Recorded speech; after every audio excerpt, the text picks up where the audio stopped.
హుస్నాబాద్ పట్టణంలోని స్థానిక Apollo vocational junior కళాశాలలో బుధవారం రోజున బతుకమ్మ వేడుకలు ఘనంగా నిర్వహించారు.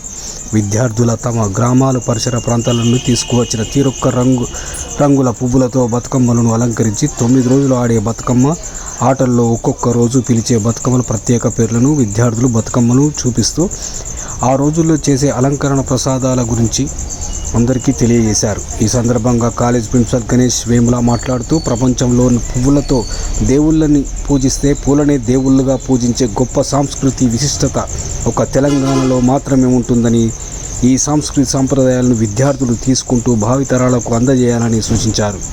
ఈ కార్యక్రమంలో అధ్యాపక బృందం రాజేంద్ర ప్రసాద్, సమత, మనూష, సుప్రియ, మాధురి మరియు అధ్యాపకేతర బృందం అరుణతో పాటు తదితరులు పాల్గొన్నారు.